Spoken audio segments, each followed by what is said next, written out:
እንድናማትብ ቀኝ እጃችን እናንሳ። በስመ አብ ወወልድ ወመንፈስ ቅዱስ አሐዱ አምላክ አሜን።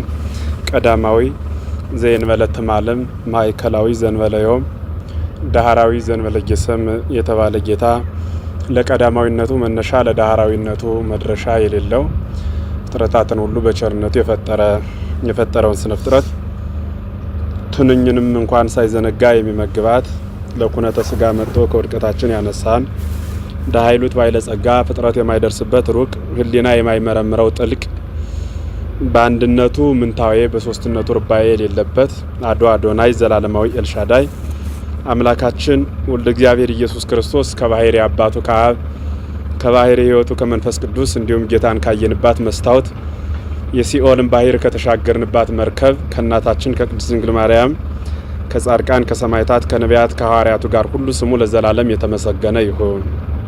ሁላችሁ እግዚአብሔር ልጆች አንድ አምላክ በሚሆን በአብ በወልድ በመንፈስ ቅዱስ ስም እንደምን ዋላችሁ? እንዴት ሰነበታችሁ? ይመስገን ብለን እንድናመሰግነው መመስገን የባህሪው የሆነ ጌታ በቅድስና ቦታው የሰበሰበን ስሙ ከምድር መሃል እስከ አርያም ጫፍ የተመሰገነ ይሁን። የእግዚአብሔር የባህሪ ቅጽል ስሞች የሚል ርዕስ ዘን ነው መነሻ አድርገን የምንማማረው።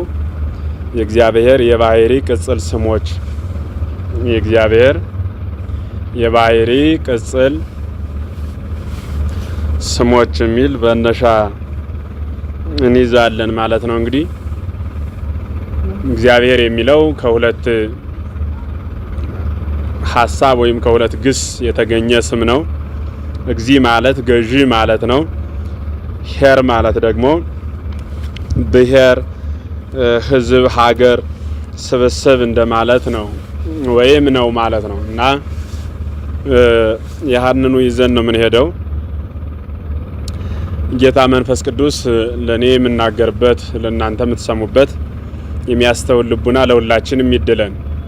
እንግዲህ ከዚህ በፊት ባለን የሰው ልጆች በተፈጥሮ ዝንባሌ እግዚአብሔርን እንዴት በተለያዩ የዓለም ክፍሎች ያሉ የሰው ልጆች በሙሉ በአምልኮ ስርዓታቸው ይለያዩ እንጂ አምላክ መኖሩን ያምናሉ የሚል የሆነ አንድ ገዥ አለ፣ አንድ ኃይል አለ ብለው እርሱን ማመናቸውን እያየን ከዛም በፊት የነበሩት ነገረ ሃይማኖት መንገድ መሆኑን እየገለጽን መጠናልና ዛሬ ደግሞ የእግዚአብሔር የባህሪ ቅጽል ስሞች ከሚለው ደርሰናል። እንግዲህ እግዚአብሔር የባህሪ ስሙ አይታወቅም ብለን በነበረን ትምህርት ተነጋግረናል።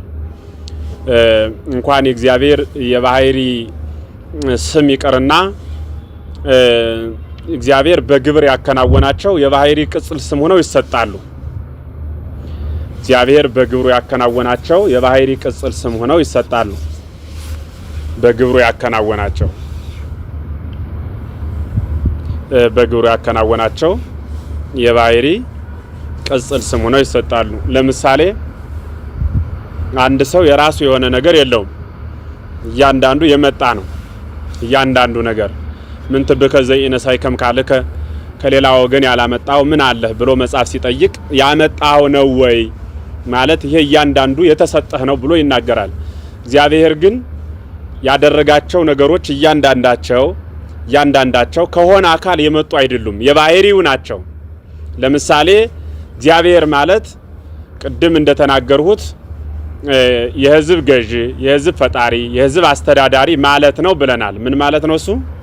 እግዚአብሔር ማለት እንዲያ ማለት ከሆነ እግዚአብሔር የሚለው ስም በዓለም በየትኛውም የዓለም ክፍል የተለያየ ስም ሊኖረው ይችላል። በመቶ ሺዎች የሚቆጠሩ ስም እንደየአካባቢው ሊኖረው ይችላል። የስሙ ትርጉም ሲተረጎም ግን ከእርሱ በላይ የሌለ ሁሉን የፈጠረውን ፈጥሮ የሚገዛ የገዛውን ፈጥሮ የሚያሳልፍ ከእርሱ በላይ ሌላ ፍጥረት የሌለ ፍጥረታትን ሁሉ በእርሱ መኖር እንዲኖሩ ያደረገ መሆኑ ይታመናል። ፈጣሪ የሚለው ቃል ያልነበረን ያመጣ ያለን ደግሞ ወደሚፈልገው ማሳለፍ የሚችል መሆኑ ይህ ግልጽ ነው። በማንኛውም ቦታ ማለት ነው። በጣሊያንኛ የምንጥረው በእንግሊዘኛ የምንጥረው አገር ውስጥ የሚሆን የትኛውም ክፍል ብቻ እግዚአብሔር የሚለው ቃል ወይም ፈጣሪ የሚለው ቃል ከሁሉ በላይ የሆነ አንድ ኃይል እንዳለ ይነግረናል ማለት ነው። አንድ ኃይል እንዳለ ይነግረናል። ስለዚህ የእግዚአብሔር የባህሪ ቅጽል ስሞች ስም በቁሙ አካልን የሚገልጽ ነው። ያለ አካል ስም ያለ ስም አካል የለም። በሉ እስኪ ሁላችሁ ያለ አካል ምን ያለ ስም ደግሞ ምን የለም። ይሄን በደንብ አስመራችሁ ያዙት። ያለ ስም የሚወጣ ምን የለም አካል፣ ያለ ስም የሚኖር ምን የለም አካል የለም። ያለ አካል የሚኖር ደግሞ ምን የለም ስም የለም። አካል ካለ ምን አለ ስም ካለ ደግሞ አካል አለ። በቁሙ ስም እንግዲህ በቁሙ ከባህሪ ከግብር የሚወጣ እንዲሁም አንዱ ካንዱ መለያ የሚሆን ቦታና አካላትን ህላዌ ያለው ማንነታቸው ሁሉ በየክፍሉና በየአካሉ በየራሱ ቅሉ በየአይነቱና በየመልኩ በየገጹ በየዘሩና በየአባቱ በየዘመዱ ተለይቶ የሚጠራበት የሚታወቅበት ማለት ነው። ስም የሚባለው የሆነን አካል ከሆነ ቦታ ለይተን የምንጠራበት ስም ነው። እንግዲህ ስም ለምሳሌ እግዚአብሔር የተጸውኦ የተቀቦ ያይደለ የባህሪ ግብር ስም ነው። ልብ በሉ። እግዚአብሔር የሚለው ስም የተጸውኦም ስም አይደለም፣ የተጸውኦ ስምም አይደለም፣ የተቀቦ ስምም አይደለም። አዲያ ምንድነው አለና የባህሪ ግብር ስም ነው አለ። የባህሪ ግብር ለምሳሌ ሰው በባህሪው ምን ያደርጋል? የሆነ ነገር ግንብ ይሰራል፣ አናጺ፣ የተለያየ ባለሙያ ይሆናል። የተለያየ ባለሙያ ይሆናል። እሺ ሰው በባህሪው አሁን ስል እንደነበረው እነዚህን ይሰራል። ስለዚህ ሰው እነዚህን ድርጊቶች ሲያከናውን ወይም ደግሞ ስራ ሲሰራ ሊገለጽ የሚችለው በምን ቋንቋ ነው ካላችሁኝ፣ ያ የሚሰራው ስራ የሰው ልጅ የባህሪ ግብሩ ነው ይባላል። ምሳሌ ሰው ይበላል፣ በኃጢአት ከመጣ ዘንድ እንናገረው። ሰው ይሞታል፣ በኃጢአት ከመጣ ዘንድ እንናገረው። የሰው ልጅ መብልና መሞት የባህሪ ገንዘቡ አይደለም፣ ከሰራው ዘንድ ግን ባህሪያዊ ሆነ እያልሁ ያለሁት እግዚአብሔር አዳም አበው ሲናገሩ እንዲህ ይላሉ። በገነት በኖረበት ጊዜና ሰዓት አዳም በገነት በኖረበት ጊዜና ሰዓት በመዓዛ ገነት ይጠግብ ነበረ እንጂ አይመገብም ነበረ። እግዚአብሔር ተመገብ ብሎ ሰጥቶታል። አዳም ግን አይመገብም። እንዴት ከተባለ በመዓዛ ገነት ይረካ ሆዱ ይሞላ ነበረ። በመዓዛ ገነት ማለት በሽታ ዝም ብሎ መልኳን በማየት ከዚህ ጋር ቢውሉስ ምን አይልም አያስርብም ይባላል አይደል? አያስርብም ይባላል። በእርግጥ ይሄ አባባል ነው። መቼም ከየትኛውም ሰው ጋር ከመንፈሳዊ ሕይወት በተለየ ብንውል ረሃብ ሊቆም አይችልም። ስለዚህ እግዚአብሔር ግን አዳም ግን እግዚአብሔር ይህንን ብላ ይሄን አትብላ ብሎ ሕግ አውጥቶ ስርዓት ሰርቶ ሰጥቶታል። ሰጥቶት ግን ምግቡን ሳይመገብ ሳይበላ በምን ይኖር ነበረ? በመዓዛ ገነት ብቻ ረክቶ ይኖር ነበረ። በመዓዛ ገነት ማን? አዳም። ስለዚህ አዳም እንዲያው ምግብ የጀመረ በጸበለስ ነው ይላሉ አበው ሲናገሩ። አዳም በገነት ስንት ቀን የኖረው? አቤት 7 ዓመት ከ17 ቀን ኑሯል በገነት። 7 ዓመት ከ17 ቀን በመዓዛ ገነት በገነት መዓዛ ብቻ እየኖረ ምግብን የጀመረው በጸበለስ ነው ብለው አበው ይናገራሉ። ስለዚህ ምግብ መብላት የሰው ልጅ የባህሪው አልነበረም። ሲበላ ግን ባህሪያዊ ሆነ። ልክ ኃጢአት የሆነ ቀን ሳንሰራው እየኖርን ነበረ። ኃጢአትን ሳንሰራ እንኖራለን አንኖር? እንኖር ነበር አይደል? ስንሰራው እንደግመዋለን። ስንደጋግመው ደስ ይለንና ከዛ በኋላ ግን ያለ ኃጢአት መኖር ምን ይለናል? ያቅተናል። ያንን የከበደ ኃጢአት መላቀቅ በጣም ይደክማል። ምሳሌ አንድ ጎረምሳ በሜዳ ሲሽከረከር ይኖራል። ድንገት በጣም የለፋ ጭቃ ዋልካ ውስጥ ገብቶ እግሩን ቢይዘው መውጣት አይችልም። ጥንት እኮ ሳይገባ መኖር ይችል ነበር። አሁን ግን መውጣት አይችልም። ምክንያቱም መውጣት እንዳይችል እግሩን ጠርቆ የያዘው ሌላ ኃይል አለና። ስለዚህ ምን ማለት ነው? ሰው ያለ ኃጢአት ይኖር ዘንድ የተፈጠረ የሰው ልጅ በኃጢአት ሲያዝ ግን ኃጢአትን መልቀቅ ያቅተዋል። ምክንያቱም ኃጢአት እንደ ማግኘት በጣም አጥብቃ ትይዛለች። መላቀቅ የማንችልበት ደረጃ ሁሉ ታደርሳለች። ምሳሌ በገሃድ ዓለም አሁን ከሚያከናውነው የኃጢአት ድርጊት ከእግዚአብሔርና ከዚህ ኃጢአት ምረጥ ቢባል በመላሱ እግዚአብሔርን የሚል በግብሩ ግን ኃጢአትን ሙጥኝ ብሎ መልቀቅ የማይፈልግ አለ። አሁን ላይ ይቅርታ አድርጉልኝና ያለ ሞባይል ከምትኖረው ያለ ቤተ ክርስቲያን ከምትኖረው ምረጥ ቢባል የሁላችንም ሐሳብ ያለ ሞባይል እኖራለሁ ግድ የለም ያለ ቤተ ክርስቲያን ግን መኖር አልችልም ነው የሚሆነው መልሳችን። አይደለም እንዴ?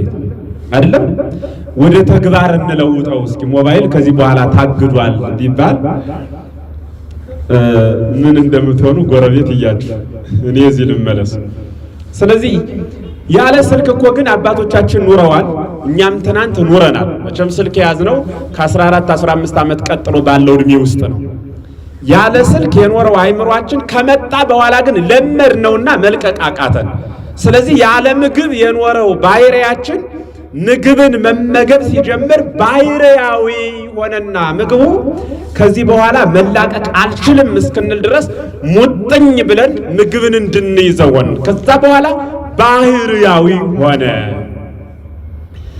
ሰው ሲፈጠር ለሞት የተፈጠረ ፍጥረት አይደለም፣ ልብ በሉ። ዳሩ ግን በኃጢአቱ የሰው ልጅ ሲሞት ሞት ለሰው ልጅ ባህሪያዊ ሆነ። ስለዚህ ሰው ሰውን የሚወልደው በምኑ ነው? በምኑ ነው የሚወልደው? በግብሩ ነው የሚወልደው? በባህሪው ነው የሚወልደው? በምንድን ነው የሚወልደው? ሰው ሰውን የሚወልደው በምኑ ነው? በባህሪው በሉ እስኪ በሉ እንጂ አይዟችሁ። እናንተ ነው እንዴት አሟችሁ ሰነበት? እኔን ነበርኩ እና ሁላችሁም ዝም አላችሁ። ምን ነካችሁ? ሰው ሰውን የሚወልደው በምኑ ነው? በሉ እንጂ ተኮረፋችሁ እንዴ በመጥፋቴ? ሰው ሰውን የሚወልደው በምኑ ነው? በባህሪው ነው የሚወልደው።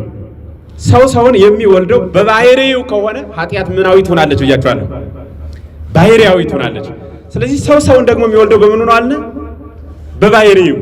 ስለዚህ ሰው ሰውን ሲወልደው ያቺ የአዳም ኃጢአት ያቺ ሞት ማለት ናት እየተንቆረቆረች እስከ ሐናና ኢያቄም ድረስ ደረሰች። በሐናና በኢያቄም ማህፀን ክርስቶስ ይወለድ ያን እየተንጠላጠለ የመጣውን የሞት ዘንግ ይቆርጠው ዘንድ ጊዜው ደርሷልና መንፈስ ቅዱስ አቀባም ከርሰ እማ በእናቷ ማህፀን መንፈስ ቅዱስ ጠበቃት ድንግል ማርያምንና ከድንግል ማርያም ሲደርስ በሐና ማህፀን ያ ባህሪያው የሆነ ሞት ተበጠሰ። ስለዚህ የባህሪ ተብሎ ይነገራል ለሰው ሞት ምግብ የባህሪ ተብሎ ይነገራል ለሰው የግብር ስማችን ነው። ስለዚህ ከገባ በኋላ ልንገራችሁና ነው። ከገባ በኋላ ሰው የባህሪ ግብሩ ምንድነው ሲባል መብላት። በሉ እስኪ ቀጣይ ምኑ ነው? አሁን ስነግራችሁ ነበረው መሞት። ይሄ ምኑ ነው? ለሰው የባህሪ ግብር ነው ማለት። ለእግዚአብሔር ግን የባህሪ ግብሩ ምንድነው ካላችሁ ገዥነት፣ አምላክነት፣ ሁሉን ቻይነት። ይህ ለእግዚአብሔር ባህሪው ሳይሆን የባህሪው ግብር ነው። እኛ በባህሪያችን እንሞታለን፣ እኛ በባህሪያችን እንበላለን፣ ቅድም እንዳልኳችሁ እኛ በባህሪያችን እናንቀላፋለን፣ እኛ በባህሪያችን ደካማነት፣ ርኩብነት፣ ዘይትረከብነት ማለት የሚገኝነት ማለት ነው። ማንም የፈለገ የሚጨብጠን ውሱንነት፣ ድኩምነት፣ ህጹጽነት፣ ጎደሎነት ማለት ነው። እኛ ምሉ አይደለን። አሁን ቤቱን መውረድ የሚችል ሰው ምሉ ነኝ ያለ ሰው በዚህም መሄድ ይችላል። ጉድለት ስላለብን ግን የምንወርደው በመሰላሉ ብቻ ነው።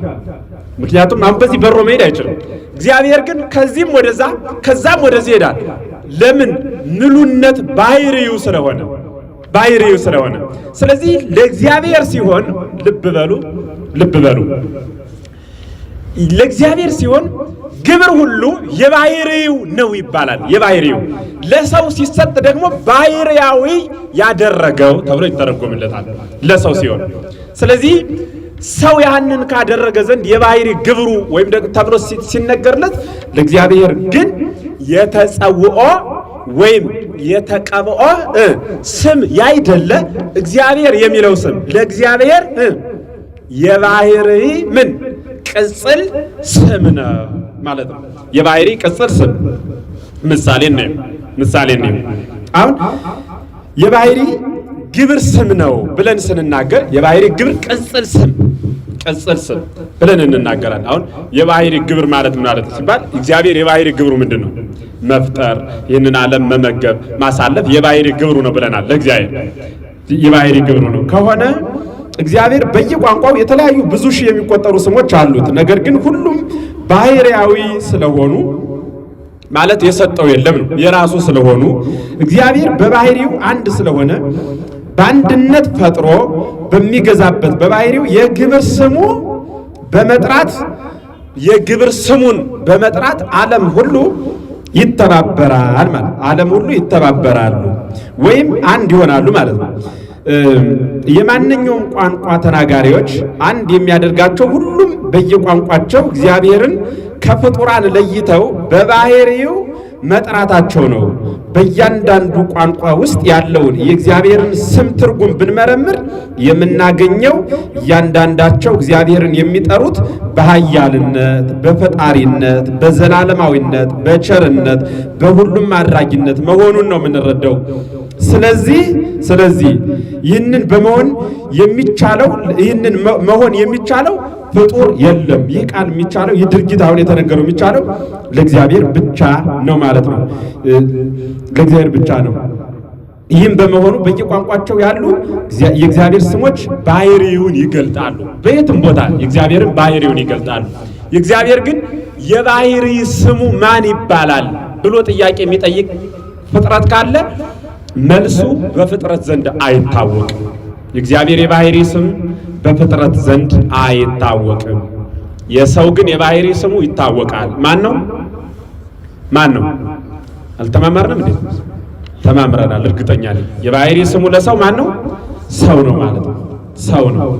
ከዛ የተቀቦ ስም አይደለም ማለት የተቀቦ ስም ማለት ምን ማለት ነው? አሁን ገብረ ሥላሴ ወለተ ማርያም ስንቀባ በቅባተ ሜሮን ስንታተም ይወጣልን የተቀቦ ስማችን ነው። ለተክለ ሃይማኖት ለገብረ መንፈስ ቅዱስ ያሉት እነዚህ የምን ስም ይባላሉ? የተቀቦ ስም። የተቀቦ ስም ማለት የሆነ ጸጋ ሲያድር የሚወጣልን ስም። ለምሳሌ ክርስቲያን ለኛ የተቀቦ ስማችን ነው። የተቀቦ ስማችን ነው። የመንፈስ ቅዱስ ቅብ በላያችን ላይ ሲያርፍ ወይም ደግሞ ያልነበረን የሕይወት መንፈስ ቅዱስ በእምነት ስንለብሰው ኩልክሙ እለተጠመቅሙ ክርስቶስ ካለበስክሙ እንዲል ገላትያ ምዕራፍ 3 ላይ ቅዱስ ጳውሎስ የተጠመቃችሁ ሁሉ ክርስቶስን ለብሳችሁታል ስለሚል ያን ጸጋ ስንለብሰው ክርስትና የሚለው ስም የተቀበው ወይም ደግሞ ያልነበረንን ያገኘነው ስማችን ተብሎ ይነገራል ማለት ነው። ስለዚህ ለእግዚአብሔር ግን ይህ ስም የተቀበው ስም አይደለም፣ የተጸውኦ ስምም አይደለም ማለት የተጸውኦ ስምም በሩስኪ ሁላችሁ አይደለም። የተጸውኦ ስም ማለት አበበ ከበደ የሚባል ይሄ ምንድነው ከተባለ ፍጥረት ለፍጥረት ያወጣለት ስም ነው። እግዚአብሔር ግን እኛ ሳንኖር የኖረ ስም ነው። ለምሳሌ እግዚአብሔር ፈጣሪ የተባለው እኛን ስለፈጠረን አይደለም። እኛን ስለፈጠረን አይደለም ፈጣሪ የተባለው። አዲያ ካላችሁኝ ፈጣሪ ስለሆነ ነው እኛን የፈጠረን። ፈጣሪ ስለሆነ ፈጠረን እንጂ ስለፈጠረን አይደለም ፈጣሪ የሆነው። አንድ ሰው ኢንጂነር ስለሆነ ነው ኢንጂነር የሚባለው ነው ወይስ አንድ ሰው አሁን የሆነ ኢንጂነር ብንለው ኢንጂነር ስለሆነ ነው ኢንጂነር ያልነው ወይስ ስለተማረ ነው? ስለተማረ ነው ኢንጂነር ያልነው? ኢንጂነር ስለሆነ ነው ኢንጂነር ያልነው? ስለተማረ ማን አለው? ኢንጂነር አለው አይደል? ባይማር ኢንጂነር ይባላል? ይባላል ወይ? እግዚአብሔርስ ባይፈጥር ፈጣሪ ይባላል? ይባላል? አቤት እግዚአብሔር እኛን ባይፈጥር ፈጣሪ ይባላል አይባልም? አቤት ይባላል። ለምን ከተባለ ፈጣሪ ባይሆን እኛን አይፈጥረንምና ነው መልሱ። ፈጣሪ ባይሆን እኛን አይፈጥረንም። ስለዚህ ፈጣሪነቱ ዘላለማዊ ነው ማለት ነው። ፈጣሪነቱ ዘላለማዊ ስለሆነ እንደዛ ነው። ስለዚህ ፈጣሪ አምላክ በልዩ ልዩ ቋንቋ በልዩ ልዩ ስም እንደሚጠራ ሁሉ በእኛ በኢትዮጵያውያን ቋንቋ በግዕዝም እግዚአብሔር ተብሎ ይጠራል። ገባሬ ኩሉ ካህኔ ኩሉ ዘስሉት በላይ ለኩሉ ሁሉን የፈጠረ ሁሉን ማድረግ የሚቻለው በሁሉ ላይ ስልጣን ያለው ማለት ነው። ሃይማኖተ አበው መግቢያ ላይ ነው ይህንን ቃል የምናገኘው ማለት ነው። አንድም እግዚአብሔር ማለት አብ ወልድ መንፈስ ቅዱስ ማለት ነው። አንሰ ሶበ እቤ እግዚአብሔር በእብል በእንተ አብ ወልድ መንፈስ ቅዱስ እኔ እግዚአብሔር ባልሁ ጊዜ አብ ወልድ መንፈስ ቅዱስ ማለቴ ነው። ቀጠለና ደግሞ አብ ወልድ መንፈስ ቅዱስ ባልሁ ጊዜ ደግሞ ማን ማለቴ ነው አለ? ማን ማለቴ ነው አለ?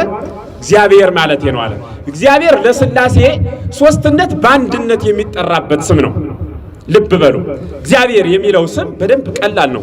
አይዟችሁ ሁሌ እንደው ቀለል ያለ ትምህርት ለምዶ አስቸጋሪ እንዳንሆን ብዬ መያዝ አለብን። ይሄን እስከ መቼ ድረስ እናቆየዋለን? በዚህ ዘመን ካልያዝ ነው መቼም ልንይዘው አንችልም። አሁን ደስ እንዲላችሁ ዝም ብሎ እንትን ነበረ እንደዚህ ነበረ እዛ አካባቢ እሱ አሁን ታክሲ ላይ ስመጣ ምናምን እያሉ ደቂቃው መጨረስ ይቻላል። ለእናንተም አይጠቅምም ለእኛም ህሊና አይስማማም። እና በደንብ ጠንከር በሉና ደጋግሙት። እንዲያ የሆነ ሲሄድ እየሰረጸ ይመጣል። ስለዚህ እግዚአብሔር የሚለው ስም ለሥላሴ የስንትነት ስም ነው? ሶስቱ አካል የሚጠራበት ስንት ስም ነው? አንድ ስም ነው። ሥላሴ የሚለው ስም አንዱ እግዚአብሔር የሚጠራበት የሶስትነት የአካል ስም ነው። ገብታችኋል? ሥላሴ የሚለው ስም ሶስቱ አካል የሚጠራበት ያንዱ አምላክ የእግዚአብሔር ስም ነው። ማን የሚለው? ሥላሴ የሚለው። የሥላሴ የአካላት ስም ማን ይባላል? አብ፣ ወልድ። የምን ስም ነው ይሄ? ጥሩ እድሜ ይስጣችሁ። የሥላሴ የግብር ስም ማን ይባላል? የአካል ስም አብ፣ ወልድ፣ መንፈስ ቅዱስ። እሺ ይሄ ምን ስም ነው? አብ፣ ወልድ፣ መንፈስ ቅዱስ የምን ስም ነው? የሥላሴ የምናቸው ስም? የአካል ስም። እሺ የሥላሴ የግብር ስምስ ማን ይባላል? አቤት ወላዲ ተወላዲ አታጥቁት። ተወላዲ ሰራጺ ወላዲ ተወላዲ የምን ስም ነው ይሄ? የሥላሴ የምን የግብር ስም። ጥሩ እሺ ላብራራላችሁ። እስኪ ሶስተኛውን ጨርሰው። እሺ የሥላሴ የኩነት ስም ማን ይባላል? አይዟችሁ ሶስት ብቻ ነው የቀረን። የኩነት ስማቸው ማን ይባላል? ልብነት፣ ቃልነት፣ እስትንፋስነት። ይህ የሥላሴ የምን ስማቸው ነው? እኒህ ሶስቶችን ብቻ ከያዛችሁ በቂ ነው። አሁን ዛሬ እነሱ ላይ ግንዛቤ እንስጥ። የአካል ስም አብ፣ ወልድ፣ መንፈስ ቅዱስ። ምስጢረ ሥላሴም ቀጣይ ስለምንገባ በደንብ በስፋት እናየዋለን። ግን ሲመጣ ካላየ ነው ያኔ ደግሞ ስንደግሞ የበለጠ ግልጽ ይሆናል። የአካል ስማቸው ማን ነው? አብ፣ ወልድ። የምን ስም ነው ይሄ? እሺ የግብር ስማቸው አብ ሳይሆን ዝም ብሎ ወላዲነት፣ ተወላዲነት፣ ሰራጺነት። እሺ የኩነት ስማቸው ልብነት፣ ቃልነት፣ እስትንፋስነት። እግዚአብሔር ይስጣችሁ በጣም ጎበዝ። አሁን ይሄ ምን ማለት ነው? በትንሹ እናብራራው። አሁን አብ የሚለው ስም ለአብ የአካል ስሙ ነው። አብ የሚለው ስም ለአብ የአካል ስሙ ነው። ወልድ የሚለው ስም ለወልድ የአካል ስሙ ነው። መንፈስ ቅዱስ የሚለው ስም ለመንፈስ ቅዱስ የአካል ስም ነው። ወይም አብ ባልነ ጊዜ የአብ አካልን ወክለን የምንጠራበት ስም ነው። ወልድ ባልነ ጊዜ ወልድን አካል ወክለን የምንጠራበት፣ መንፈስ ቅዱስ ባልነ ጊዜ መንፈስ ቅዱስን አካል ወክለን የምንጠራበት ምንድን ነው? ስም ነው ማለት ነው። ስም ነው። እንቀጥልና ደግሞ ምን እንላለን? አብ፣ ወልድ፣ መንፈስ ቅዱስ የአካል ስም ነው አሉና ወላዲነት፣ ተወላዲነት፣ ሰራጺነት የግብር ስም ነው ስንል ምን ማለት ነው? ግብር ማለት ይሄ አፋዊ ግብርና ውሳጣዊ ግብር ተብሎ ደግሞ ግብር በሁለት ይከፈላል። አሁን አፋዊ ግብር እንየው ማለት ይቅርታ፣ ውሳጣዊ ግብር እንየው። ውሳጣዊ ግብር ወላዲነት፣ ተወላዲነትና ምንነት አለ? ሰራጺነት ማለት ምን ማለት ነው? አብ ግብሩ ምንድን ነው? መውለድና ማስረጽ። አያችሁ የግብር ስም ማለት እኮ የሥራ ስም ማለት ነው። ወደ እናንተ ወረድ ስናደርገው የሥራ ስም እንደማለት ነው። ምን ማለት ነው እያችኋለሁ? የአብ ግብሩ ምንድን ነው? መውለድና ማስረጽ። የወልድ ግብሩስ? የወልድ ግብሩ ምንድን ነው? መወለድና ማስረጽ አይደል? ነው አይደል? በሉ እንጂ በሚደንቃችሁ ሁኔታ የአብ ግብሩ መውለድ፣ የወልድ ግብሩ መወለድ እንላለን። ለአብ ስንሰጥ ግን መውለድና ማስረጽ እንልና በመንፈስ ቅዱስ ግን የሰረጸው በአብ መሰረትነት እንጂ በወልድ አይደለም የሰረጸው፣ ወይም ከወልድ አይደለም የሰረጸው፣ ወይም ከአብና ከወልድ አይደለም የሰረጸው። ከማን የሰረጸው? መስረጽ የሚሰጠው መስረጽ ለመንፈስ ቅዱስ የሰረጸበት አካል ማን ነው? አብ ነው። ስለዚህ ወልድን ጨምራችሁ እንዳትይዙ ማለት ነው። ስለዚህ አብ ወላዲ ነው፣ ወልድ ተወላዲ ነው፣ መንፈስ ቅዱስ ሰራጺ ነው ስንል ግብራቸው አብ መውለድና ማስረጽ፣ ወልድ መወለድ፣ መንፈስ ቅዱስ ደግሞ መስረጽ። ይህ ግብር ይባላል። የሥላሴ የግብር ስም ስትባሉ ይተናገራላችሁ። ሥላሴ በስም በአካል በግብር ስንት ናቸው? አሬት ሶስት። ሁሌ እንዲህ ብላችሁ ነው አይደል የምትመልሱት? በግብር የሚለው ግን ሁለት አይነት ትርጉም አለው። አፋዊና ውሳጣዊ ተብሎ ይተረጎማል። ውሳጣዊ ግብሩ አሁን የነገርኳችሁ ነው። መውለድ፣ መወለድ፣ መስረጽ። ይህ ውሳጣዊ ግብሩ ነው። አፋዊ ግብሩስ ይህንን ዓለም መፍጠር ግብር አይደለም? በዚህ ግን ሥላሴ ሶስት አይደሉም። አንተ እሱን ግራውን ስራ እኔ ቀኙን ልስራ፣ አንተ ሰማይን እኔ ምድርን፣ አንተ ሆውን አንተ ተባብለው መከፋፈል የለባቸው። ውሳጣዊ ግብርን ተንተርሰን አፋዊ ግብሩንም እንዲያብለን ብንናገር፣ ስለዚህ ሥላሴ አንተ እሱን ግድም ስራ እኔ ግድም ልስራ ተብሎ አንተ አውሮፓን እኔ ኢትዮጵያን ተባብለው የሰሩ ናቸው አስብሎ ክደትን ያመጣል። በመናፍቁ ዓለምን በርካታ ጊዜ ሲነገር የምትሰሙት ያ ነው። ሶስት አምላክ ነው ያላቸው፣ አንዱ እንግዲህ ፈጥሮ አንዴ ብለው የሚናገሩ ሰዎች አሉ። እኛ ግን ሰለስቱ ስም አሐዱ እግዚአብሔር፣ ሶስት ስም ያለው ግን ስንት የሆነ አምላክ? አንድ የሆነ አምላክ ብለን እናምናለን። ስለዚህ ምን ያዛችሁልኝ? አሁን አፋዊ ግብርና ውሳጣዊ ወይም ደግሞ ለኛና ለነሱ ብላችሁ በእናንተ ቋንቋ ከፈሉት። ለኛ ሲሆን ሥላሴ ስንት ናቸው? ለኛ ሲሆን ለኛ እኛን በመፍጠር ሲሆን በግብር አንድ ናቸው። ዓለምን በመፍጠር ሲሆን አንድ እንላለን። ከዛስ ደግሞ ለነሱ ሲሆንስ? ለነሱ ሲሆን ምን እንላለን? ሶስት እንላለን። ወይም ደግሞ ሰለስቱ ስም አሐዱ እግዚአብሔር። እንግዲህ ሥላሴ ስንት ናቸው? በሉ ሥላሴ ስንት ናቸው? መስክሩ። ሃይማኖት ነው። አይዟችሁ። ሥላሴ ስንት ናቸው? አንድም ሶስትም ናቸው ማለት ምን ማለት ነው? አሁን አንድም ሶስትም ናቸው ስንል አንድ ቀን አንድ ቀን ሶስት፣ የሆነ ጊዜ አንድ የሆነ ጊዜ ሶስት የሚሆኑ ግን አይደለም። አንድ ናቸው ስንል ባህሪያቸው አንድ ነው ማለት ነው። መለኮቱ አንድ ነው። ግዛቱ አንድ ነው። ስፉነታቸው አንድ ነው። ቀዳሚነታቸው አንዲት ናት። አሐቲ ቅድምና ሆሙ ለሥላሴ፣ የሥላሴ ቅድምናቸው አንዲት ናት። አብ ወጥቶ ትንሽ ቆይቶ ወልድ የተከተለ አይደለም። በነገራችን ላይ የወጡበት ጊዜም የመጡበት ሰዓትም አይታወቅም፣ የለም የወጡበት ጊዜ። ስለዚህ አንድ የምንለው እሱን ነው። መለኮቱን፣ ግዛቱን፣ ሕያውነቱን፣ ዘላለማዊነቱን፣ ዘይትረከብነቱን፣ የማይገኝነቱን ማለት ነው። ይህ ምንድነው? በዚህ ምን እንላለን? አንድ እንላለን። ሶስት፣ ይሄ አሁን ያልኳችሁ አንድ መቼም ወደ ሶስትነት አይሄድም። መቼም ቢሆን ባህሪ ሶስት አይሆንም። መለኮት ሶስት አይሆንም። ግዛት፣ ስፋት ሶስት አይሆንም። ይህ ዘላለሙን ስንት ነው? አንድ ነው። እሺ ሥላሴ አንድ የምንለው ይሄን ነው ማለት ነው። እሺ ሥላሴ ሶስት የምንለው ሁሌም ቢሆን አካሉን ስንት ነው የምንለው? አካል መቼም ቢሆን ተጨፍልቆ ስንት አይሆንም? አንድ አይሆንም። ሌላም አይሆንም። አንድ ብቻ ሳይሆን አምስትም አይሆንም፣ አራትም አይሆንም፣ ሁለትም አይሆንም። አካል ዘላለሙን ስንት ነው? ዘላለሙን አካል ሶስት ነው። ዘላለሙን አካል ግብርስ ውሳጣዊ ግብር ዘላለሙን ስንት ነው? ውሳጣዊ ግብር ዘላለሙን ስንት ነው? ሶስት ነው። መቼም ተቀይሮ ወልድ ወደ መውለድ፣ አብ ወደ መወለድ፣ መንፈስ ቅዱስ ወደ ማስረጽ አይመጣም። ዘላለሙን መንፈስ ቅዱስ ይሰርጻል፣ ዘላለሙን አብ ይወልዳል፣ ዘላለሙን ወልድ ይወለዳል። ይህ ዘላለማዊነት። ዘላለሙን ስላችሁ እንዲህ እየቀጠለ መሄድ ዛሬ እየወለድን አይደለም። እሱ አንድ የሆነው ለዘላለም የሆነ ነው። የሆነበት ጊዜም የለም። አንድ የሆነ ተብሎም አይነገርም። ለእናንተ እንዲገባችሁ እያቀለልኩት ነው እንጂ። ስለዚህ ይህን በደንብ ሥላሴ አንድም ሶስትም ናቸው ስትሉ አንድ የሚባለውንና ሶስት የሚባለው መለየት። አንድ የሚባለው ባህሪ መለኮት ግዛት፣ ይህ ዘላለም አንድ ነው። ሶስት የምንለው ደግሞ አካል ዘላለም ሶስት ነው ማለት። ተግባብተናል ወይ? አደራችሁ ብቻዬን እያወራው ከሆነ ጥቆማ ስጡ። እንደ አንዳንድ ጉባኤ እኔ ፍሬ ያፈራል ብዬ ሰው በጣም ደክሜ አልገባንም እኮ ብለውኝ ያውቃሉ። ይገርማችሁ ማለት እኔ ሌላ ነገር ስጋዊ ምስጢረ ሥላሴ እያስተማሩ ነው፣ ሰው አልገባው። መጀመር ይሄ ነው መሰረት ስለሆነ ነው። ይህ መሰረቱን ሳኒዝ መሰረት የሌለው አሁን ቤት ቢሰራ ይወድቃል ብዬ ባለፍ ነግራቸዋለሁ አይደል ስንጀምር። ስለዚህ መሰረት እንድትይዙ ፈልጋለሁ። ስለዚህ ያንን ቃል መያዝ ነው።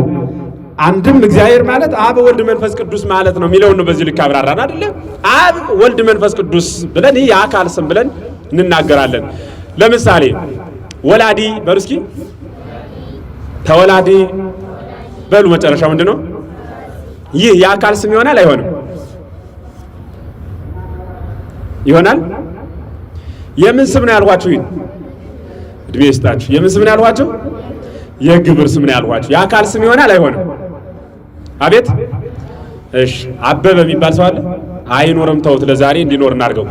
አበበ ግንበኛ ነው እንበል። ምንድነው በሉ እንጂ። አበበ ግንበኛ ነው ብንል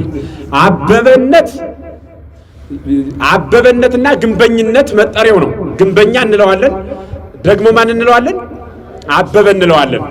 አሁን የሰውየውን አካል የሚገልጸው ግንበኛነት ነው አበበነት ነው? ግንበኛ ስንል ነው አካሉ ትዝ የሚላችሁ? አበበ ስትሉ ነው አካሉ ይመጣላችሁ? አቤት። ጥሩ። አበበ የአካል ስሙ ነው አይደለም? አይደለም ነው አይደለም? ጥሩ። ግንበኛስ የምን ስሙ ነው? የምን ስሙ ነው? የግብር ስም አካልን ይተካል አይተካል? የግብር ስም አካልን ይተካል አይተካል? ግንበኛ እኮ ሰውየው ጥሎት ሲሄድ ግንባታው ተዚህ ይቀራል፣ ሰውየው ተቤት ይሄዳል አይደል? የግብር ስም ይቀራል አይደል? እንዴት! በጣም ጥሩ። እንደዛ ይሆናል አይደል? እንዴት አይሆንም? አሁን ግንበኛው አለ እንዴ? አለዚህ ይሄን ህንጻ የሰራው ሰውዬ እሱ ቤቱን ውዳል፣ ግንቡ ግን አለ ከዚህ ቆሞ። ይሄን ቤት ማን የሰራው ሲባል ግንበኛ እንላለን። አካሉ ግን የለም፣ ሰውየው ግብሩ ነው ያለ፣ ግብሩ ነው ያለ። ስለዚህ ግንበኝነት አካሉን አይተካም ማለት ነው። የሚተካው አካሉ ምኑ ነው? ስሙ ነው የሚተካው። ስለዚህ ወላዲነት፣ ተወላዲነት፣ ሰራጺነት ለስላሴ የግብር ስም ነው ብለናል። የግብር ስም ከሆነ የስላሴን አካል የሚተካው ወይም ደግሞ የስላሴን አካል የሚወክል አብ ወልድ መንፈስ ቅዱስ የሚለው ስም ነው እንጂ ወላዲነት፣ ተወላዲነት፣ ሰራጺነት ይህ ግብር ነው። ግን የባህሪ ግብር ነው። ግንበኛ ጋር የማይመሳሰለው ምንድነው? ግንበኛው የሰራው በባህሪው አይደለም ማለት የባህሪው አይደለም። የባህሪው ከሆነ የሚቀመው የለም። ዘላለሙን ግንበኛ መሆን አለበት። አንድ ሁለተኛ ደግሞ መልመድ አያስፈልግም። ማንኪያ ፈረከስ ምናምን የባህሪው ነው። የባህሪ መልመድ ያስፈልጋል እንዴ? የባህሪ ነገር መልመድ ያስፈልጋል? አያስፈልግ። የባህሪ ነው። ለምሳሌ በአካላችን ምን አለ በሉ እንጂ። አካላችሁ ውስጥ ምን ያለው?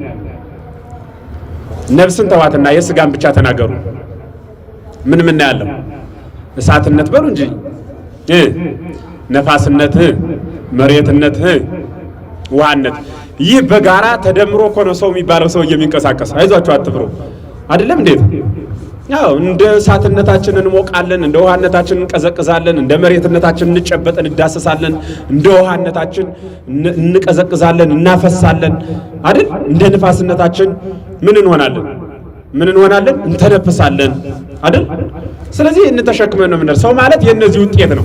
አሁን የባህሪ ከሆነ መልመድ ያስፈልገው ያልኋቸው እሳትና ውሃ አንድ ላይ ያድራል? ሳይጠፋፉ ያድራሉ ወይ? ሌሎቹም እንዲህ አንድ ላይ ማደር ይችላሉ? ማይችሉት ግን አንድ ላይ የሆኑት ሆነን የኖር ነው የምንንቀሳቀሰው። እንዲያ መሆን ምናችን ነው? ባህሪያችን ነው። እንዲያ መሆን እሳትነት፣ ነፋስነትና ውሃነትን፣ መሬትነትን አቀላቅሎ ተሸክሞ መሄድ ምናችን ነው አልኳቸው? ለሰው ምኑ ነው? ባህሪው ነው ማለት ባህሪው ነው። ስለዚህ መለማመድ አያስፈልግም ማለት። ስለዚህ ለስላሴ ግን ነው የምላችሁ፣ ለስላሴ ግን ወላዲነት የባህሪ ግብር ነው። የባህሪ ማለት የባህሪ ግብር ልክ እንደኛ እሳትነት ነፋስነትን አንድ ቀን ሳናስታርቃቸው አብረው እንደሚኖር ሁሉ የባህሪያችን ስለሆኑ ባለቤቱም ያንን አደረገ ማለት ነው። አንሰ ሶበ እቤ በእንተ አብ ወልድ መንፈስ ቅዱስ። አንሰ ሶበ እቤ እግዚአብሔር፣ እኔ እግዚአብሔር ባሉ ጊዜ አብ ወልድ መንፈስ ቅዱስ ማለት ነው። በፍጥረቱ ለፍጥረቱ በቸርነቱ የሚገለጠው እግዚአብሔር ከማንኛውም ሌላ ሁኔታ ለማለት ነው። መጻፈኛ ነው። የተለያየና የላቀ በመሆኑ የእርሱንን ባህሪ ለመግለጽ አይቻልም። የእግዚአብሔርን ባህሪው ለመግለጽ አይቻልም። በነገራችን ላይ እግዚአብሔር አሁን ምንማረው ምን ለማድረግ ነው ካላችሁ የማይታወቅ ህቡ መሆኑን ለማወቅ ነው። ምን አይነት ዘይትረከብነት ነው? ምን አይነት የማይገኝ ምን አይነት የማይደረስበት ነው? ምን አይነት ሽሽግ ነው? ምን አይነት ግሩም ነው? ምን አይነት ህቡ ነው? ምን አይነት ህጹብ ነው ብሎ ለማድነቅ ነው። ስለ ሥላሴ በተማረን ቁጥር ምን እናውቃለን ካላችሁ እናድንቃለን። ይትነገር አላ ይትነገር አይነገርም አዲያሳ ይደነቃል እንጂ ወደሚለው ምስጢር እናድጋለን። ወደዛ እንድታድጉ ነው የምነግራችሁ። አሁን ሥላሴ ኦኬ አንድ ሲሆን ሶስት እንደዚህ ነው እንዴ ለካ ምናምን ብላችሁ እንድታውቁ አይደለም። አይቻልም። የሚታወቅ አይደለም። አንዳንድ ሰዎች እንዲሁ የሥላሴ ነገር ግን እንዲሁ አሁን አንድ ነገር ሶስት ይሆን አንድ ሲሆን ሶስት እንዴት አንድ ነገር እንዲሆናል ይላሉ። የምራቸው ነው። ነገር አይሆንም። እኛ ያልነው ሥላሴ ነው።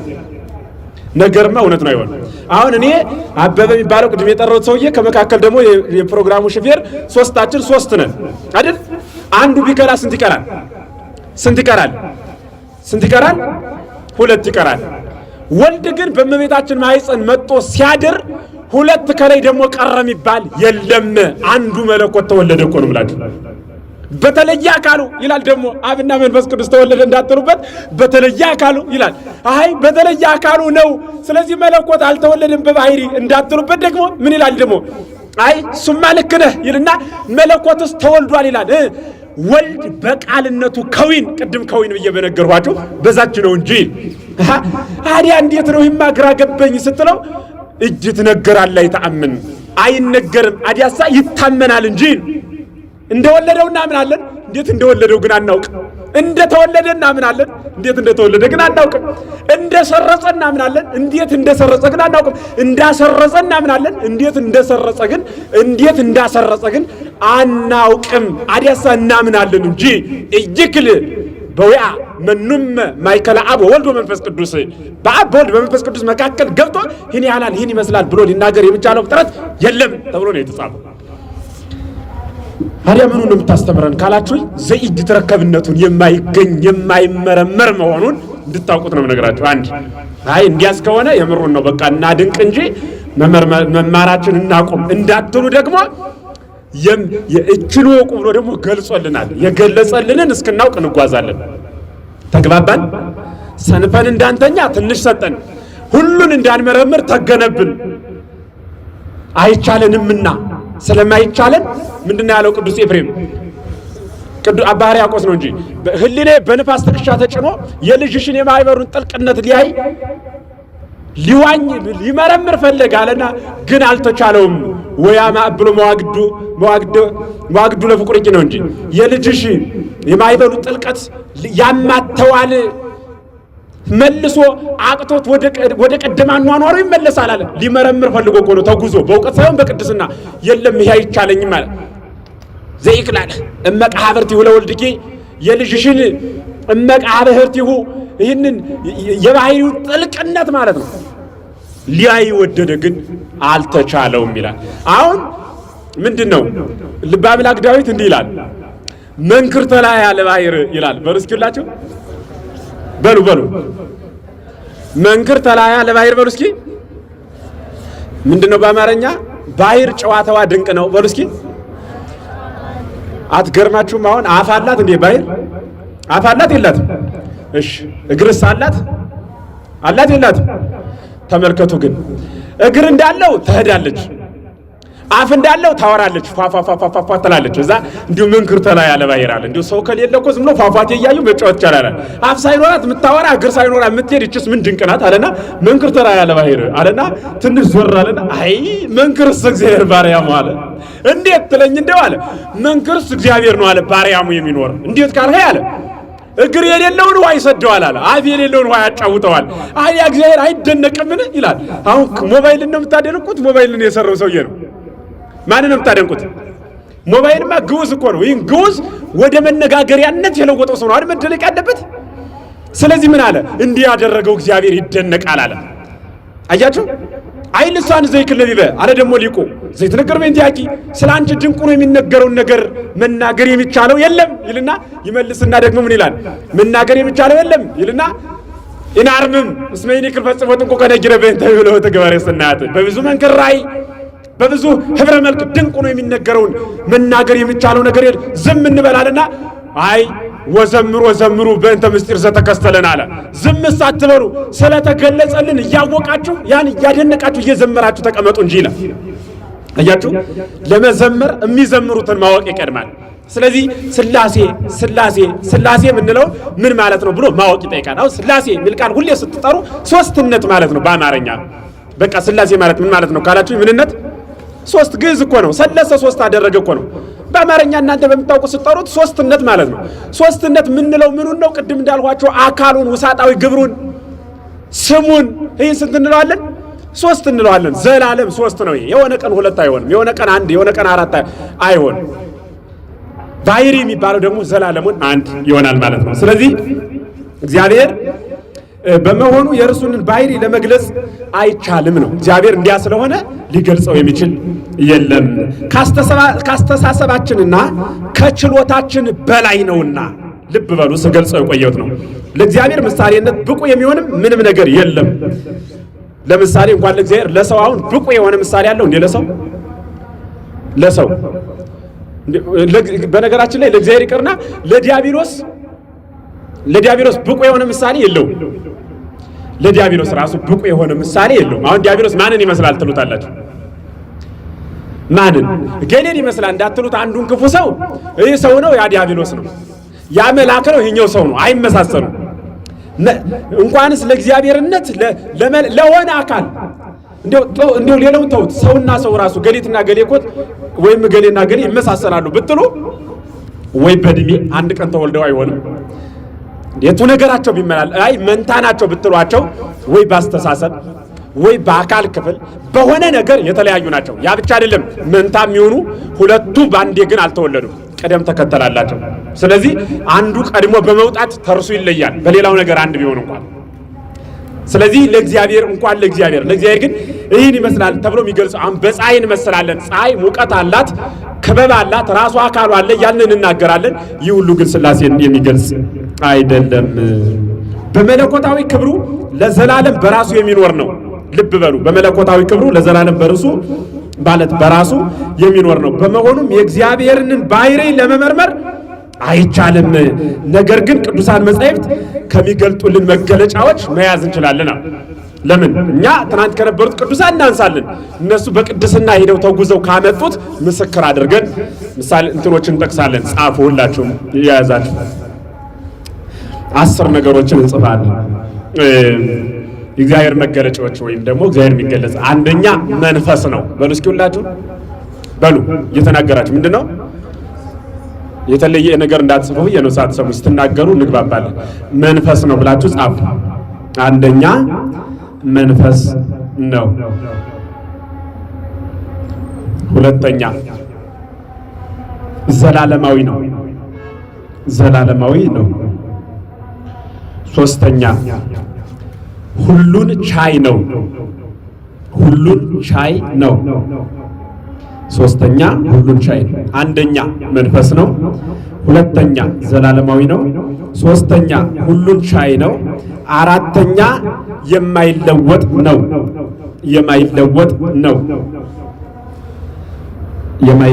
ነው። ሶስተኛ ሁሉን ቻይ ነው። አራተኛ የማይለወጥ ነው። አምስተኛ በሁሉ ምሉ ነው። እግዚአብሔር በዛ አካባቢ የለም የሚባል ነገር የለም። የሆነ አንድ ባለስልጣን አገር ያቀናና የሆነ ቦታ ላይ ሆኖ ይመራል። እግዚአብሔር ግን እንደዛ አይደለም። ፈጥሮ የሆነ ቦታ ተቀምጦ የሚገዛ አይደለም። የሌለበት የለም። ስለዚህ በሁሉ ምሉ ነው። ወይም ደግሞ ምሉ በኩለሄ ወይም ምሉ በኩሉ ምንለው ያን። ስድስተኛ መለኮታዊ ጥበቃው የማይለይ ነው። መለኮታዊ ጥበቃው የማይለይ ነው። ስንተኛ ነው? ስድስተኛ ማለት ነው። ሰባተኛ ሁሉን አዋቂ ነው። ስምንተኛ ቅዱስ ነው ወይም ልዩ ነው። ቅዱስ የሚለው ቃል ሁለት ትርጉም አለው፣ እንመለስበታለን። ዘጠነኛ ቸር ወይም ደግ ነው። አስረኛ ምንም ረዳት አያስፈልገውም።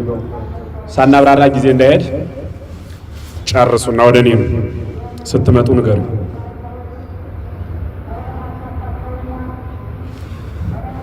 መጣችሁ? በጣም ጥሩ። መንፈስ ነው። ስንተኛ ነው መንፈስ ስንተኛ ነው? አንደኛ። እሺ፣ ምንም ረዳት አያስፈልገውም። ስንተኛ ነው? አስረኛ። ጽፋችኋል ማለት ነው። ሁሉን ቻይ ነው። ስንተኛ ነው? አቤት፣ ሶስተኛ ጎበዝ። ስለዚህ መንፈስ ነው እናብራራ። እንግዲያውስ መንፈስ ነው። እግዚአብሔር መንፈስ ነው። መንፈስ ማለት ረቂቅ ማለት ነው። ልብ በሉ። መንፈስ ማለት ረቂቅ ወይም ንፋስ ወይም ነፍስ ማለት ነው። ረቂቅ ማለት ነው። መንፈስ የሚል ቃል ሁሌ በተናገራችሁ ጊዜ ረቂቅ፣ እኔ እኮ መንፈስ አድሮብኛል ሲል የማይታይ ኃይል በእኔ ላይ አለ ማለት ነው። እንዲያ ብሎ የሚናገር በእርግጥ አሁን በዛኛው ዓለም ነው የሚነገረው። በእኛ እንዲህ ብሎ የሚናገር ቅዱስ የለም። የነበሩ አባቶቻችን ደካማ ነኝ ነው የሚሉት። ስለዚህ መንፈስ አደረብኝ ማለት ወይም መንፈስ አለበት አድሮበታል ማለት ረቂቅ ማለት ነው። ረቂቅ ነው። በዘፈቀደ ግን መንፈስ ይገለጻል። ራሱን አግዝፎ ሳይሆን በወደደው መጠን ይገለጻል። ለምሳሌ መንፈስ ቅዱስ በርግብ አምሳል ተገለጸ ስንል መንፈስ ቅዱስ ያች በራ የምትሄደው ርግብ የምታከል አካል አለው ማለት አይደለም። በዘፈቀደ ይባላል። በዘፈቀደ ማለት ምን ማለት ነው? በሉ እስኪ በዘፈቀደ ማለት ምን ማለት ነው? እንደወደደ በሉ እስኪ በወደደ በሉ እስኪ በወደደ በሉ በፈቀደ ማለት ነው። ራሱ በፈቀደው ራሱ በወደደው ለማለት የምንጠቀመው ቃል ነው። ስለዚህ በህዋሳታችን አማካኝነት ልናውቀው አንችልም። መንፈስ ቅዱስ በእኛ በህዋሳት ምርምር ዝም ብሎ በአይምሮ በሆነ ጸባይ እኛ ልናውቀው አንችልም። እግዚአብሔር መንፈስ ነው ረቂቅ ነው ሲባል ዝርው ብትን ነው ማለት ግን አይደለም። ልብ በሉ። እግዚአብሔር መንፈስ ነው ሲባል ግን ዝርው ማለት ምን ማለት ነው? ዝርው ማለት ምንድን ነው? ምን ብዬ ልግለጽላችሁ? ለምሳሌ ቲባ አለ። አሁን ቲባ ወደ ላይ ባበን ቢዘራራ ምን ይባላል? ምን ይባላል? ዝርው ነው፣ ብትን ይባላል አይደል? በእኛ ቋንቋ በጣም ስናወርደው እሱ እግዚአብሔር እንደሱ አይደለም ነው። አዲያ እንዴት ነው ከተባለ እግዚአብሔር ከኛ ከሰው ልጅ የምናገረው ሐሳባችን ምን ይላል? ይረቃል አይደል? ከሐሳባችን ማን ይረቃል? መላእክት ይረቃሉ። ከመላእክት ማን ይረቃል? ሐሳባቸው ይረቃል። ከመላእክት ሐሳብ እግዚአብሔር ይረቃል። ወይም አሁን የምላችሁ መንፈስ ይረቃል። እግዚአብሔር መንፈስ ነው አይደል መነሻችን። ስለዚህ እርሱ ከምን ይረቃል? ከምን ይረቃል? ከሐሳባችን ይረቃል። ወይም ከኛ ሐሳብ ከሚረቁት መላእክት ከመላእክት ከሚረቀው ሐሳባቸው ይረቃል። ማን? መንፈስ ያልነው እርሱ እንዲያ ይረቃል። ስለዚህ እግዚአብሔር ረቂቅ ስለሆነ መንፈስ ተባለ። ይህንን ቅዱሳት መጻሕፍት ይነግሩናል። ማን ይነግረናል? ዮሐንስ ወንጌል ምዕራፍ 4 ቁጥር 24 ላይ ይነግረናል። ዮሐንስ ወንጌል ምዕራፍ 4 ቁጥር 24፣ ሁለተኛ ቆሮንቶስ ምዕራፍ 3 ቁጥር 14 ላይ ይነግረናል። ምዕራፍ 3 ሁለተኛ ቆሮንቶስ ቁጥር 17 ላይ ይነግረናል ማለት ይነግረናል። ስለዚህ በዚህ በተነገረው ቃል ስለሚነግረን እግዚአብሔር መንፈስ ነው ብሎ እዚህ መጽሐፍ በጠቀሱላቸው የመጻሕፍት ክፍል ቅዱስ ጳውሎስ በሁለተኛ ቆሮንቶስ መልእክቱ ምዕራፍ 3 ቁጥር 17 ላይ ዮሐንስ ወንጌላዊ በምዕራፍ 4 በቁጥር ደግሞ ስንት 24 ላይ ይህንን ቅዱስ ቃል ስለሚነግረን እግዚአብሔር ምንድነው እንላለን? ስለዚህ መንፈስ ነው እንላለን። ዘላለማዊ ነው። ማን? እግዚአብሔር ዘላለማዊ ነው። ዘላለማዊ ማለት የሆነ ዘመን የመጣ የሆነ ዘመን የተገኘ ወይም የሆነ ዘመን የሚጠፋ አይደለም።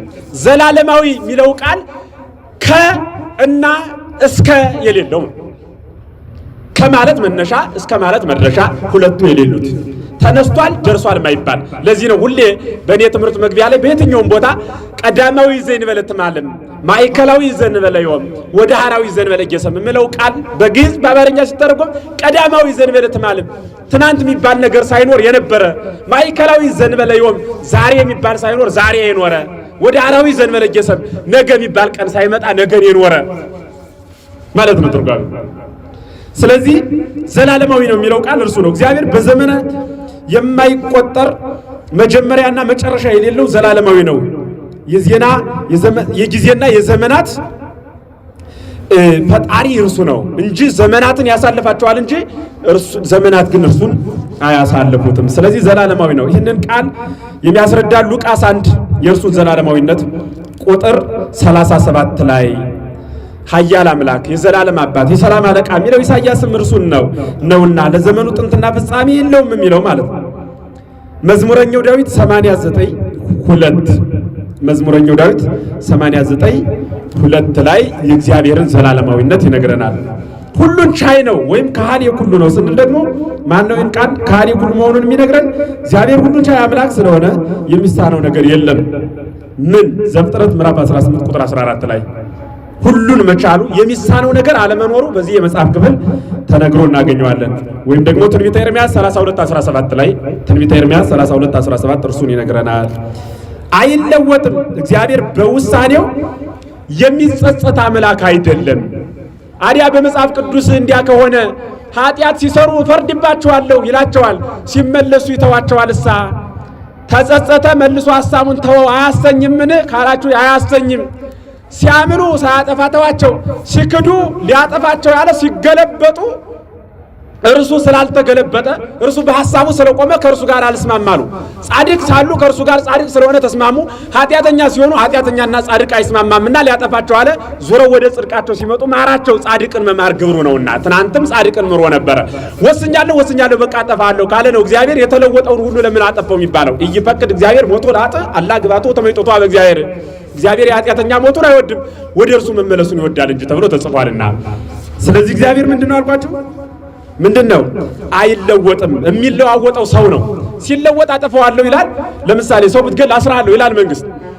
ብገል ቢያስረኝ መንግስትን የተለወጠው እኔ ነኝ።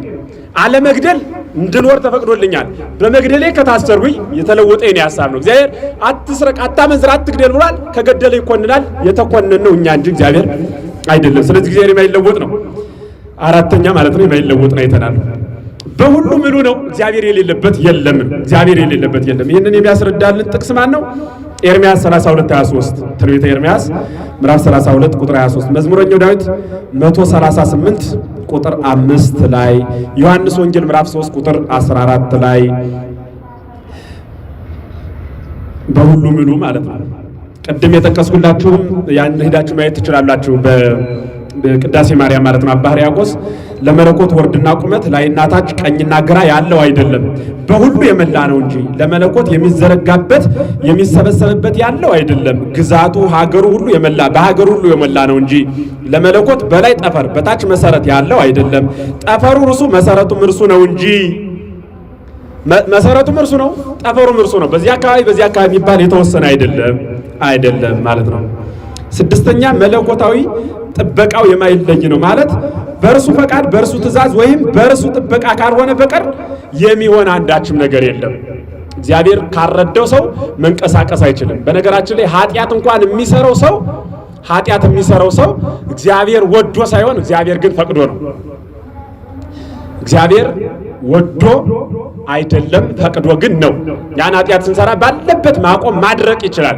ያላደረገው ፈቃዱ ስለሆነ እንደ ፈቃዳችን እንድንመላል። እንዲሁም የእግዚአብሔር ፈቃዱ ይደንቀኛል።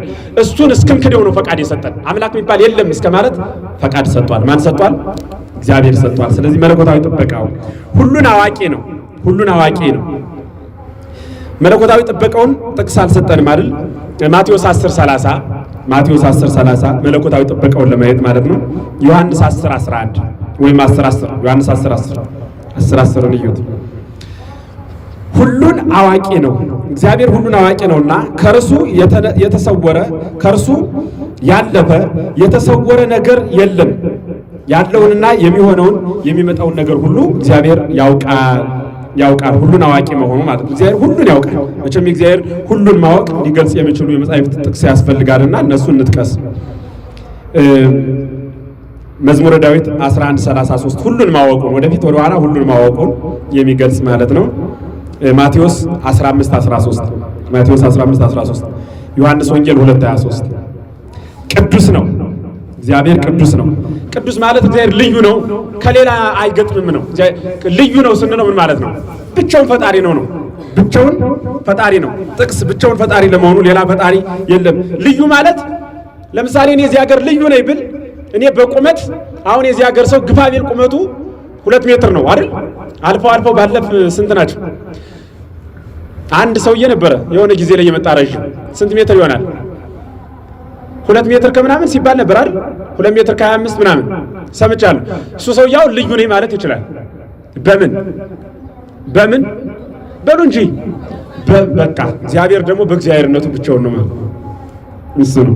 ለኢትዮጵያ ነው። እዛ ውጭ ቤት ደግሞ የኖረው መሰለኝ ሰውዬ። እግዚአብሔር ግን አሜሪካም እዛም እዚህም ተወስዱት የሚመስለው የለም። ዘላለም ብቻውን ፈጣሪ ነው። ቅዱስ የሚለው ቃል በዛ ነው። ስለዚህ ዘጸአት ምዕራፍ 15 ብቻውን መሆኑን ምዕራፍ 15 ቁጥር 1 ዘሌዋውያን 11:44 ላይ ተመልከቱ። ደግ ነው ወይም ቸር ነው። እግዚአብሔር ፍቅሩ፣ ርኅራኄው፣ ትክክለኛ ፍርዱ፣ ጸጋውና እንዲሁም ለፍጥረቱ የሚያደርገው ጥበቃው ነው ይህንን ዓለም ካለመኖር ወደ መኖር አምጥቶ የፈጠረ ከደግነቱ የተነሳ ነው። እኔ እንዲሁ አበው እንዲህ ብሎ አስቀምጠዋል። እኔ እስቲ አይደለም የሚገርመኝ የደግነቱ ጥግ በጣም የሚደንቀኝ መልኩን መስጠቱ። አሁን እንዲሁ መልኩን የሚያውሰው አለ እንዲሁ ለአንድ ቀን ለሶስት ቀን ለሁለት ቀን የሆነ ልብስ አውሰን እንኳን ድሮ ይባላል ሱሪ ብዙ የለም ነበር እና እየተዋዋሱ ነበር የድሮ ሙሽራዎች ተውሰው ነበር ወደ ሌላ ቦታ የሚሄዱት ከልጅ ምንድነው የሚባለው ካማታቸው ሰፈርና አንዱን ሱሪ ትርፍ ሱሪ ኑሮት ሱሪ ስጠኝ ብሎታልና እሺ እሰጥሃለሁ ግን አብረህ ትወስደኛለህ ወይ እሺ ወስዳለሁ ብሎታል። ያው ዘው ዶሮ ምናምን ስላለ ምግብ አለ መብላት ነው እገሌ ጋር አብሬ ሄዱ እና አብሮ ሄዶ ሱሪ ያዋሰው ሰውዬ አብሮ ሄዷልና ሊቀመጥ ኧረ ቆይ ምንጣፍ ያርጉልህ ሱሪ ላይ እንዳትቀመጥበት አለው ይባላል ካማቶቹ ሰፈር እና ምን ልፈልግ የኔን ያመጣሁት አይዟችሁ እንድስቁ አይደለም አይ እንድታለቅሱም አይደለም ምሳሌው እንድትይዙልኝ ነውና እግዚአብሔር ግን በእውነት በጣም የሚደንቀኝ መልኩን እንዳሪያችን እንደ ምሳሌያችን ነው የሚለው ወንጌል። ያው ዝም ብሎ የሆነ ቄስ የጨመረበት የሆነ ሰው ሐሳብ ያመጣው አይደለም። ዓለም ያመነበት የእግዚአብሔር ቃል ላይ ንግበር ሰባ ባርያኖ አምሳሊነ ተብሎ በዘፍጥረት ነው የተጻፈው። ሰውን እንዳሪያችን እንደ ምሳሌያችን እንፍጠር ተብሎ ነው። እንደ ምሳሌያችን እንዳሪያችን እኛን አስመስለን እንፍጠር። እንዴ አይደንቃችሁም? መልኩን ሰጥቶ ሰውን ሲፈጥረው እንዴ ደግነቱ እስኪ ተመልከቱት። እግዚአብሔር በሚያውቅ ያ ብቻ አይደለም፣ መልኩን ሰጥቶ ፈጥሮት አትብላ የተባለውን እንጨት ቢበላ ደግሞ መጥቶ ባህሪውን ባህሪዋዊ ማለት ይህን የሰውን ባህሪ አምላክ አደረገው። የኛን ስጋ አምላክ አድርጎ ወስዶ ደግሞ በኪሩቤል ጀርባ አስቀመጠው። እንዲያውቁና ይህ ምን ደግነት ነው! ይህን ደግነት የሚገልጽልን የመጽሐፍ ቅዱስ ጥቅስ መዝሙረኛው ዳዊት መዝሙር 30 ቁጥር 19 መዝሙር 33 ቁጥር 18 ላይ ደግነቱን በጣም ይገልጽልናል። ዛሬ ማየት ጴጥሮስ ቅዱስ ጴጥሮስ ሁለተኛ ጴጥሮስ ማለት ነው 3:9 ሲራክ 5:4 ጢሞቴዎስ 2:4 ላይ ይገልጽልናል ምን ያህል ቸር ምን ያህል ደግ እንደሆነ። ምንም ረዳት አያስፈልገውም። ስንተኛው 10ኛው ወይም የመጨረሻችን ምንም ረዳት አያስፈልገውም ማለት ዓለምን ሲፈጥር መላእክትና አንሳ እንደው ምን ይላሉ አበው ቀጣይ ስነ ፍጥረት የሚል ነው የምናይ። ቀጣይ ምን የሚል ነው የምናየው? ስነ ፍጥረት። አበው ምን ይላሉ? ረዳት አያስፈልገውም የሚለውን ሲተረጉሙ እግዚአብሔር ሰውን ለምን ነው በመጨረሻ የፈጠረው? ለምንድን ነው ግን ቀድሞ መላእክትን ሲፈጥር ሰውን አብሮ ያልፈጠረው ይሉና አይ ሰውንማ እግዚአብሔር በመጨረሻ የፈጠረው ቀድሞ ቢፈጥረው ኑሮ እግዚአብሔር ከሌሎች ፍጥረት ከሐሙስ ከተፈጠሩት ከተለያዩ ፍጥረታት ከጽዋት ከምን ቢፈጥረው ኑሮ አብሬ እኔ ነኝ የፈጠርሁ ይል ነበረ። ስለዚህ ሁሉን ጨርሶ መጨረሻ ያመጣው ከተፈጠረ በኋላ ትንኝ እንኳን በእድሜ እንድትበልጠው ያደረገ የሰውን ትዕቢት ለማራቅ ነው ይላል። ደህና ደሩ